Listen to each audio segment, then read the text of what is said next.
అందరికీ జైబాబా అండి. రేపు ఇచ్చిన ఈ అవకాశంలో ప్రార్థనా గీతాన్ని సిహెచ్ లక్ష్మి గారు పాడతారు. బుక్ రీడింగ్ అనంతరం హారతి లలితా సుందరి గారు ఇస్తారు. జైబాబా అండి जय లక్ష్మి గారు. जय बाबा।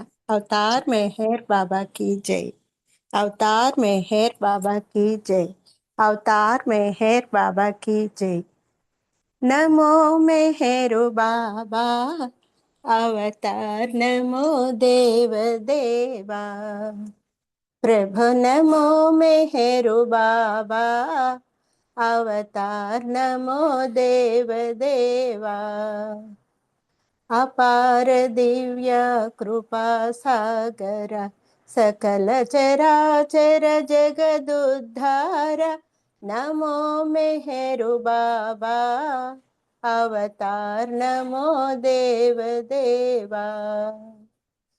जोहारुलिव श्री मेहरु बाबा महिनि जनिंचिन मानव रूप इह परानंद जीवनमीव भवभय भंजन परम पावन नमो मेहरु बाबा अवतार नमो देव देवा।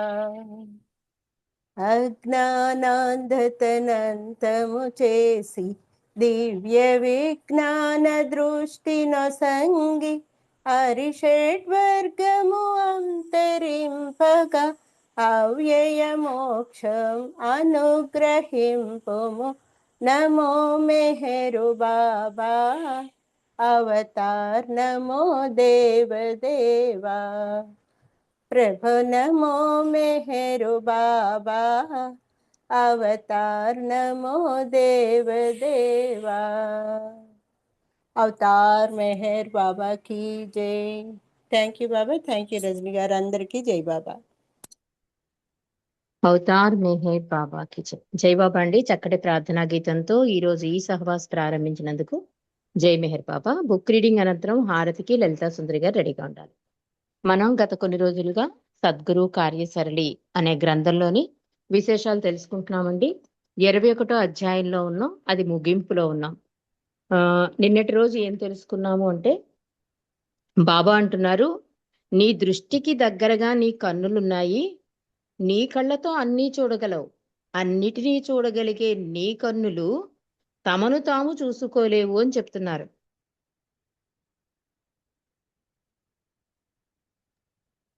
చూసుకోలేవు అంటూ అందుకోసం అర్థం కావాలి.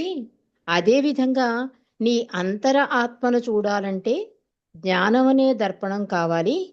అటువంటి దర్పణాన్ని బాబా మాత్రమే అనుగ్రహించగలరు అన్నట్ట.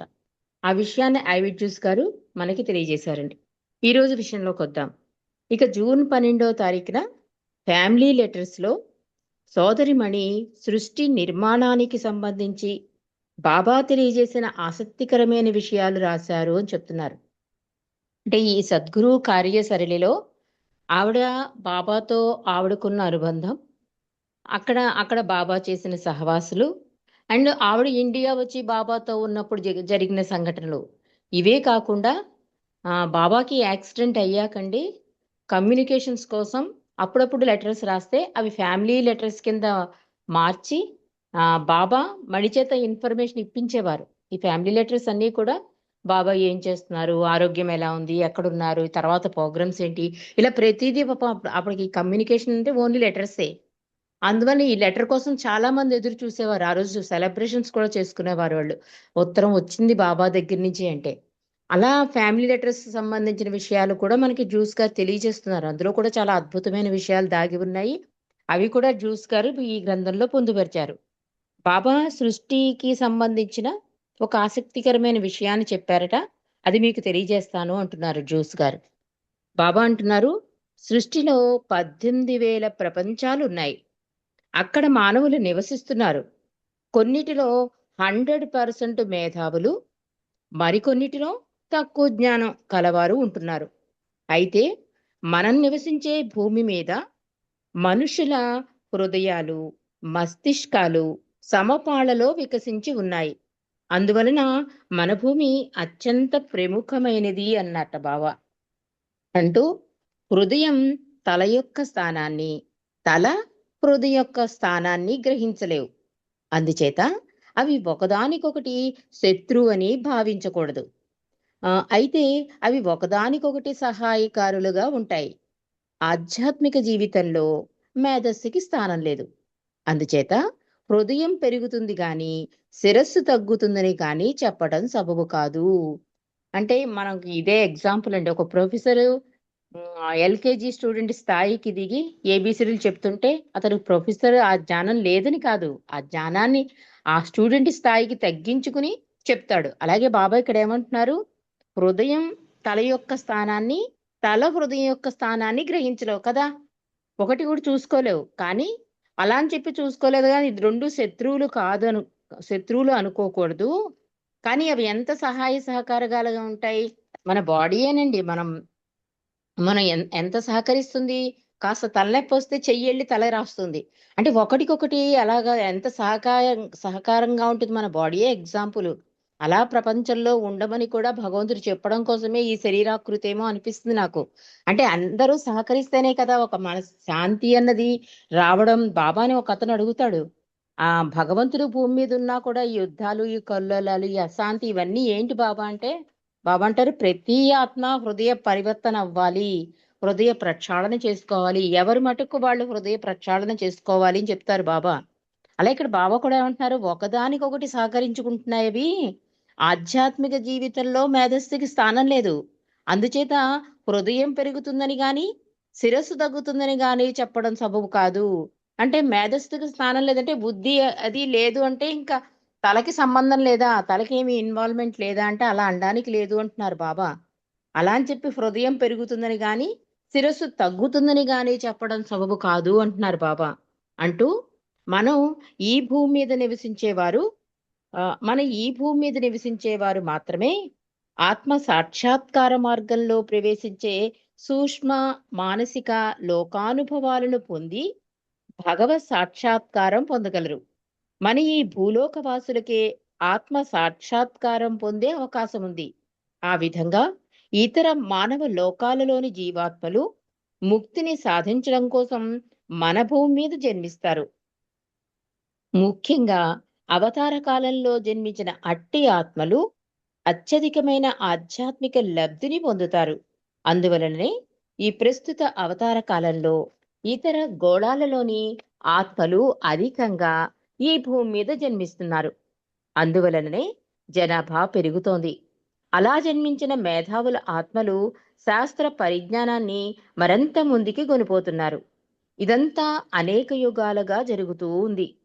ఈ భూమి నశించి మరో కొత్త భూమి ఏర్పడుతుంది. నేను చెప్పినదంతా కొలది కాలంలోనే శాస్త్రవేత్తలు తెలుసుకుంటారు అని బాబా తెలియజేశారని మణి ఫ్యామిలీ లెటర్స్ లో తెలియపరిస్తే జ్యూస్ గారు మనకు చెప్తున్నారు. అలాగే మరో ఫ్యామిలీ లెటర్ లో కూడా బాబా ఇంకా ఇలా చెప్తున్నారు. ప్రఖ్యాత అంతరిక్ష శాస్త్రజ్ఞుడు వెర్నర్ వాన్ బ్రావున్ అన్నట, మానవ సహిత అంతరిక్షయానం అద్భుతమైనది అన్నట. కానీ అది అంతరిక్ష ద్వారాలను పూర్తిగా తెరవలేదు, స్వల్పమైన దృశ్యాలను మాత్రమే అందించగలిగింది అన్నట. విశ్వాంతరాలలోని అద్భుతాలను ఈ చిన్ని ద్వారం గుండా చూసి సృష్టికర్త అయిన భగవంతుని మీద మనం నమ్మకం మన నమ్మకం స్థిరమవుతుంది అని ఈ శాస్త్రజ్ఞుడు అన్నట. దాన్ని ఆధారంగా చేసుకుని బాబా తెలియజేసింది ఏమిటంటే, మానవుడు విశ్వాంతరాలలోనికి ఎంత దూరం చొచ్చుకుని వెళ్ళగలిగినా అతడు ఏ మాత్రం మారడు. అతను యథాతథంగానే ఉంటాడు. అతడు తనలోకి ఆంతరిక ప్రయాణం సలిపినప్పుడు మాత్రమే తనను తాను అనుభూతి చెందగలడు. అనంతమైన అమూల్య పెన్నిది భగవంతుడు అతనిలోనే ఉన్నది. మానవుడు తనకు బయట వెతికినా లభించడు. అంటే ఆ పెన్నిది లోపలే ఉంది, బయట వెతుకుతున్నాడు మానవుడు. కానీ ఎంత శాస్త్రజ్ఞానం ఎన్ని చేసినా కూడా చిన్న ద్వారం గుండానే చూడగలడు ప్రపంచం సృష్టి. మనం బయోస్కోప్ అంటే అది చిన్నగా ఉంటుంది హోలు, దాంట్లోంచే కదా మనం మొత్తంగా పెద్దదిగా చూస్తూ ఉంటాం ఈ పర్వతాలు దూరంగా ఉన్నవన్నీ కూడా. అంటే ఈ బాబా కూడా ఏం చెప్తున్నారంటే, ఆ చిన్న ద్వారం గుండా చూసిన దాన్నే నిజమని, అక్కడే భగవంతుడు ఉన్నాడని నమ్ముతాం. కానీ బాబా ఏం చెప్తున్నారంటే అసలు అది కాదు అంటున్నారు. మానవుడు విశ్వాంతరాళలోనికి ఎంత దూరం చొచ్చుకుని వెళ్ళగలిగినా అతను ఏమాత్రం మారడు. ఇంకా అంటే బుద్ధి వాడుతూనే ఉంటాడు. మనసు పనిచేస్తూనే ఉంటుంది. నేను ఉంటుంది అంటున్నారు బాబా. కాబట్టి అతను ఏం చేయాలి? ఆంతరిక ప్రయాణం చేయాలి. అనుభూతి పొందాలి. లోపలున్న భగవంతుడి అనుభూతి పొందాలి. కాబట్టి అతనిలోనే ఉన్నది భగవంతుడిని మానవుడు ఏం చేస్తున్నాడు? బయట వెతుకుతున్నాడు. అందువల్ల ఎంత వెతికినా లభించదు అని చెప్తున్నారు బాబా. బాబా మరో విషయం తెలియజేశారు. ఈ భూమి మీద అవతరించడానికి ప్రేరణ నీకు ఎలా కలిగింది అని హజరత్ బాబాజాను ఒకసారి బాబాను ప్రశ్నించింది. దానికి జవాబుగా బాబా ఇలా అన్నారు: నాకు ప్రేరణ కలిగింది కనుకనే నేను అవతరించాను.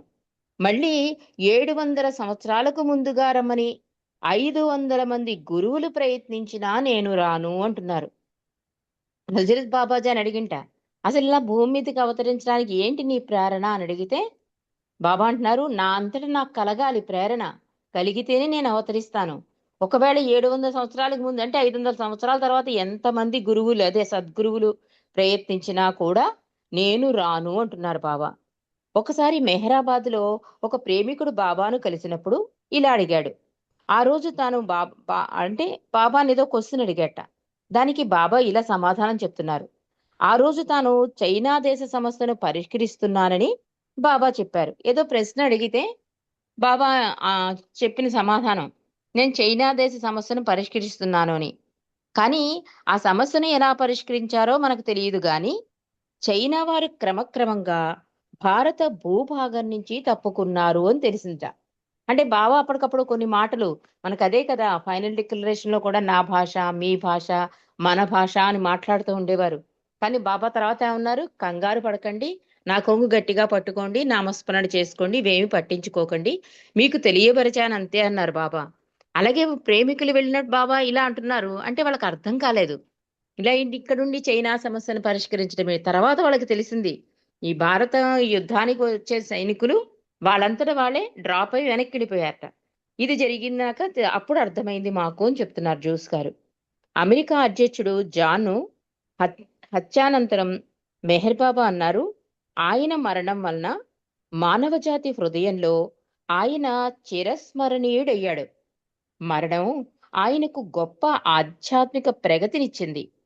ఆయన హత్య వలసి ఉంది కనుక అలా జరిగింది. ముందు ముందు ప్రపంచం మరింత బాధపడవలసి వస్తుంది అని కూడా బాబా తెలియజేశారు.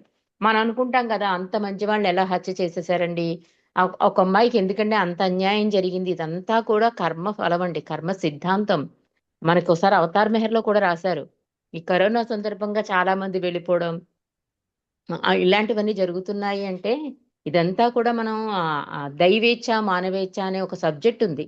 అది ఒకసారి చదువుకుంటే అండి అర్థమవుతుందన్నమాట. మన కర్మే మన మన మన విధిలిఖితం అవుతూ ఉంటుంది. కానీ భగవంతుని ఎప్పుడైతే పట్టుకుంటామో పెద్ద ఆపద నుండి చిన్న ఆపదతో సరిచేస్తాడు ఆయన. అందుకే బాబా అంటారు, నీ కర్మఫలంలో నేను ఇంటర్ఫీర్ అవ్వను కానీ అంటే మనం అనుకుంటాం కదా, ఇంత మంచి వాళ్ళకి ఇంత మంచి ఇంతంత కష్టాలు ఏంటండి, అంత అన్యాయం చేసేవాడికి అంత సుఖం ఏంటండి అంటాం కదా. అందుకని బాబా చెప్తున్నారు, ఇదంతా నీ విధి లిఖితం, నువ్వు రాసుకున్నదే అని చెప్తున్నారు. ఒక బాల్ కొడతాం మనం గోడకేసి, అది తిరిగి రివర్స్ లో మన దగ్గరికే వస్తుంది. మనం కొట్టే విధానం అంటే మనం చేసుకున్న కర్మలే మన నెక్స్ట్ బర్త్ కి విధి లిఖితం అవుతుంది. ఎప్పుడైతే భగవంతుని మీద ఆధారపడి జీవితాన్ని సాధారణంగా భగవంతుని సీరియస్ గా తీసుకుంటామో అప్పుడు ఈ జన్మలోనే బాబా అదే చెప్తారు మై విష్ లో కూడా, ఆఖరి శ్వాస వరకు నా నామస్మరణ చేస్తూ ఉంటే కనుక, నా నామాన్ని పట్టుకుంటే, నన్ను పట్టుకుంటే నేను లిఫ్ట్ చేస్తాను అని చెప్పారు బాబా. అంటే కొన్ని జన్మల 100 జన్మలు ఇంకా ఎత్తవలసి ఉందనుకుంటే తగ్గిస్తాడనమాట. అంతే, వెంటనే మోక్షం వస్తుందని కాదు. ఈ జన్మ నుంచి అందుకే పరమాత్మలో కలిసే వరకు అని మనం మూడో ప్రార్థనలో చదువుతాం. అంటే ఈ జన్మలోనే బాబా మనల్ని కలిపేసుకుంటాడని కాదు.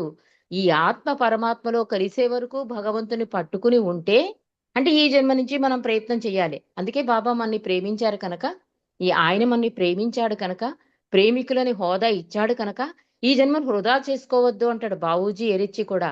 ప్రతి క్షణం ప్రతి సెకను బాబా సంతోషాన్ని కోరితే కనుక ఈ కర్మఫలాలు ఏమీ అంటవండి. కొత్తవి ఏడవవు, ఉన్నవి కూడా సంస్కారాలు ప్రక్షాళన అయిపోతూ ఉంటుంది. అందుకని బాబా ఏం చెప్తున్నారు ఇక్కడ, ఒక ఒక హత్య జరిగింది అంటే మనం ఏమనుకుంటాం, హత్య చేస్తే ఏంటి మంచి అని. కానీ అతని ఆత్మ ప్రయాణానికి మానవ జాతి హృదయంలో చిరస్మరణీయ అయిపోయాడు. అతని గొప్ప ఆధ్యాత్మిక ప్రగతి కూడా లభించింది. కాబట్టి గమ్మున ఎవరిని కూడా వీళ్ళకి ఇన్ని కష్టాలు వచ్చాయి, భగవంతుడు లేడా అన్న అండం అన్నది మనకి తెలియదు వాళ్ళ ప్రయాణం కనుక బాబాకో దండం పెట్టి నమస్కరించడమే. అందుకని ఇక్కడ బాబా చెప్పేది ఏంటంటే, ఒక హత్య గావించిన బడవలసి ఉంది కనుక అది అలా జరిగింది అంతే. వాళ్ళకి ఉన్న కర్మఫలాలు. కానీ ముందు ముందు ప్రపంచం మరింతగా బాధపడవలసి ఉంది అని కూడా బాబా తెలియజేశారు. బాబా సహవాసికి హాజరైన యువకుడొకడు లాస్ ఏంజల్స్ నుండి డాన్ స్టీవెన్స్ కి ఫోన్ చేసి బాబా తనను కాలిఫోర్నియాకు వెళ్లి ఉద్యోగం చేసుకోమని చెప్పినట్లు అందుకు సాయం చేయవలసిందిగా అర్థించాడు. అసలేంటంటే ఇతను బాబా దగ్గరికెళితే, బాబా అందుకే అంటారు, "నేను కోరుకునేదే నువ్వు కోరుకో." ఎందుకంటే, మన ప్రయాణం మొత్తం ఆయనకి స్కాన్. అంటే మన ఆత్మ నుండి, పరమాత్మ నుండి విడివడి నుండి మళ్ళీ ఆయనలో కలిసే వరకు మొత్తం మన జీవితం మొత్తం ఆయనకి స్కాన్ అయిపోతుందండి. అందువల్ల చూడగానే బాబా చెప్పారు అతనితోటి, ఏంటి "నువ్వు కాలిఫోర్నియా వెళ్ళిపోతాను, మియామి ఏదో వెళ్ళిపోతానంటాడతను." అంటే అక్కడ ఉద్యోగాలుంటాయా అని పాపం బాబా అడుగుతారు. ఉంటాయి బాబా అంటే సరే అంటారు. అక్కడ ఏమైంది, అతను అన్నదానికి బాబా సరే అన్నారు తప్ప, బాబా అన్నదానికి అతను సరే అనలే. కానీ అతనేం చేశాడు, రాంగ్ డైరెక్షన్‌లో వెళ్ళిపోయాడు. Don స్టీవెన్స్‌కి phone చేశాట. కాలిఫోర్నియాకు వెళ్లి ఉద్యోగం చేసుకోమని బాబా చెప్పినట్లు, అందుకు డాన్ స్టీవెన్స్‌ని సాయం చేయవలసిందిగా అర్థించాట. డాన్ ఒప్పుకున్నాడు. ఎందుకంటే బాబా చెప్పారు కదా అని. అయితే డిసెంబర్ నెలలో మంచి ఉద్యోగాలు దొరికే అవకాశం లేదు. కొన్ని సీజన్స్ ఉంటాయి ఫారిన్ కంట్రీస్‌లో.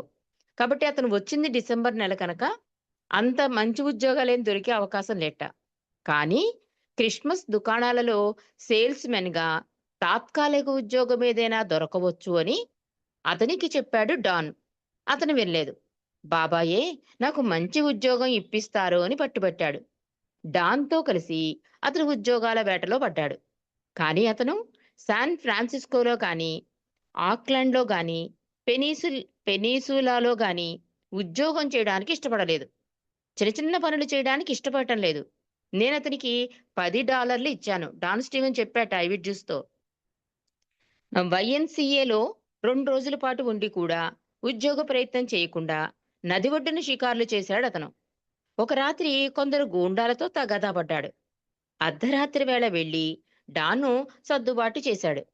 నా మురీదులు అంటే నా శిష్యులు కొందరు బాబాకు ఈ విషయాలు తెలియజేస్తే బాబా అతనిని న్యూయార్క్కి వెళ్ళమన్నారు. అక్కడ కూడా అతని ప్రవర్తన అలాగే ఉంది. చివరికి తన స్వస్థలం మియామీకి వెళ్ళి ఏదో చిన్న ఉద్యోగం సంపాదించుకున్నాడు. బాబా ఫస్ట్ చెప్పిందే అది. కానీ అతను వేరేది కోరి బాబాయే చేయమన్నారన్నట్టుగా చేశాడు. అందుకని ఇక్కడ ఏం రాస్తున్నారంటే, నేను కోరుకునేదే నువ్వు కోరుకో అనే సందేశంలో ఇతని కథ సరిగ్గా సరిపోతుంది. ఎందుకంటే ఇతను బాబాను కలిసినప్పుడు అతను తన స్వస్థలం మియామి విడిచిపెట్టి కాలిఫోర్నియా వెళ్ళాలని ఉందని చెప్పాట.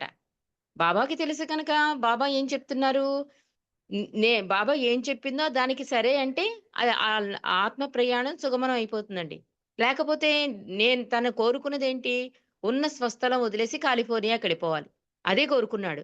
దానికి బాబా అడిగారు, అక్కడ నీకు ఉద్యోగం దొరుకుతుందా అని అడిగారు పాపం బాబా అప్పటికి. తప్పకుండా దొరుకుతుంది బాబా అన్నట్ట. అయితే సరే అన్నారు బాబా, అనుమతించారు. తన కోరికను బాబా ఆజ్ఞ అని అందరికీ చెప్పుకున్నాడు. బాబాయే నన్ను కాలిఫోర్నియా వెళ్ళమన్నారు, ఇక్కడ మంచి ఉద్యోగం వస్తుందని చెప్పమన్నారని డాన్‌తో చెప్పాడు. దానివల్ల ఎన్ని పాటలు పడ్డాడు, ఎక్కడా స్థిరపడలేకపోయాడు. ఉద్యోగము చేయలేకపోయాడు.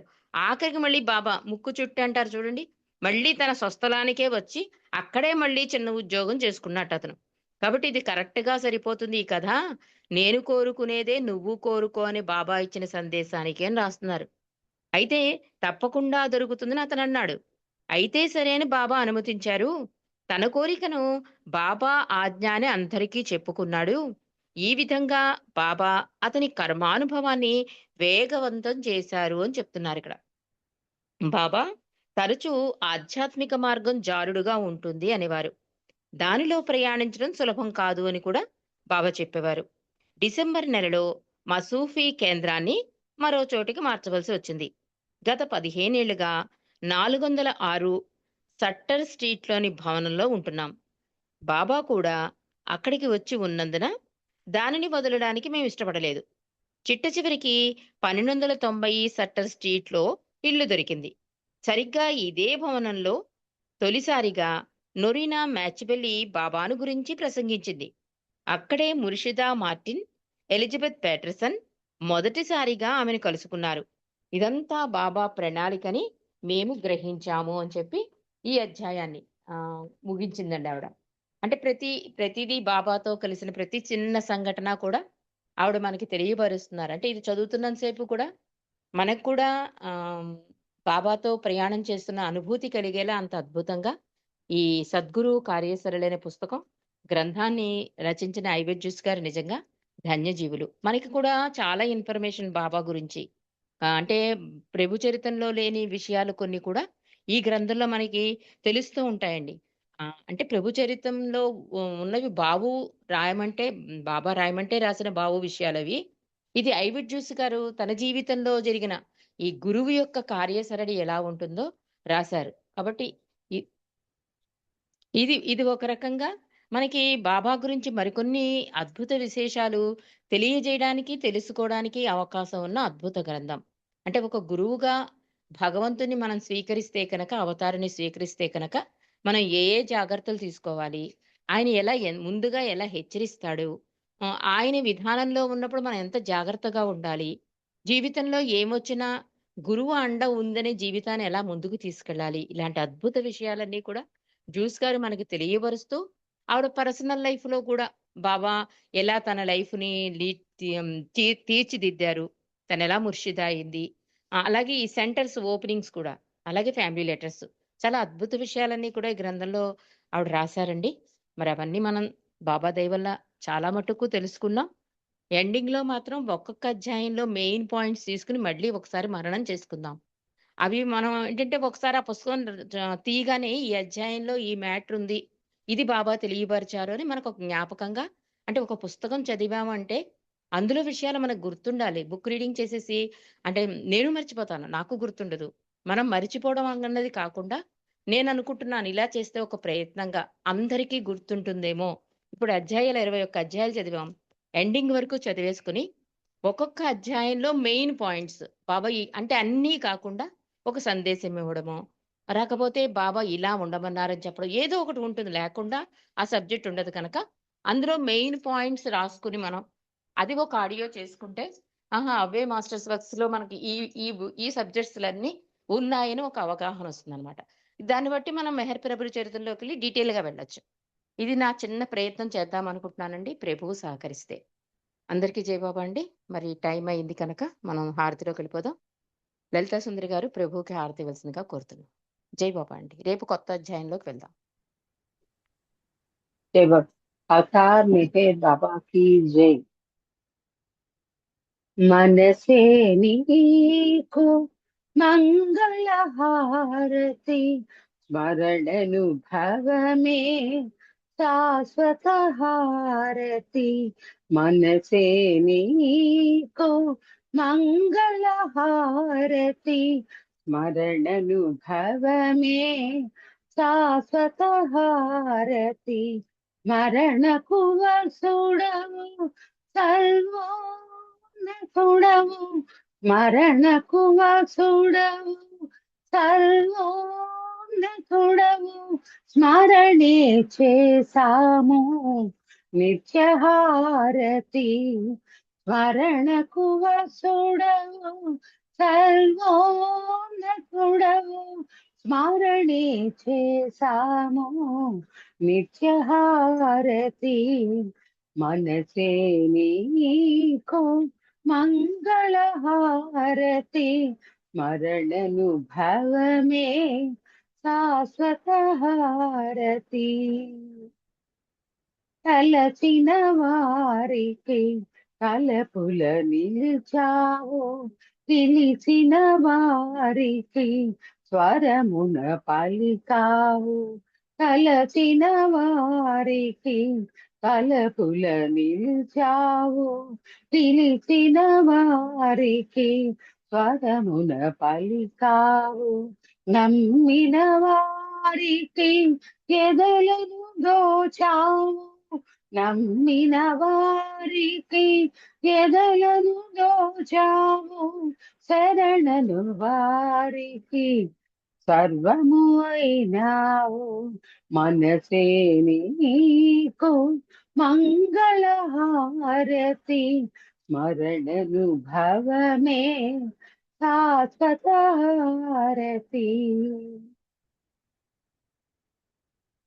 అగములు పాపగా జటమున వెలిసావు, భవమును మార్చగా నిజమును తెలిపావు.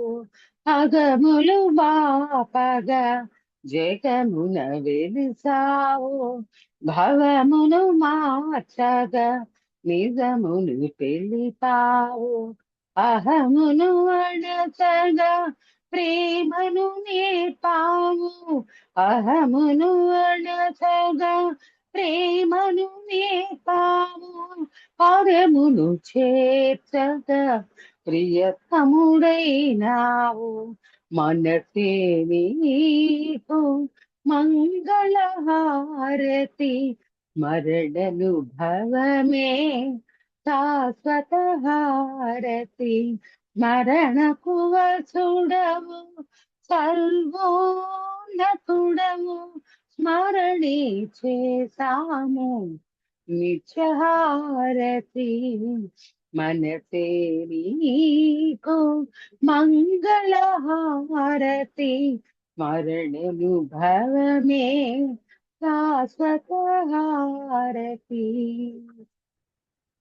अवतार मेहर बाबा की जय, अवतार मेहर बाबा की जय, अवतार मेहर बाबा की जय, अवतार मेहर बाबा की जय, प्रेमावतार मेहर बाबा की जय, मौनावतार मेहर बाबा की जय।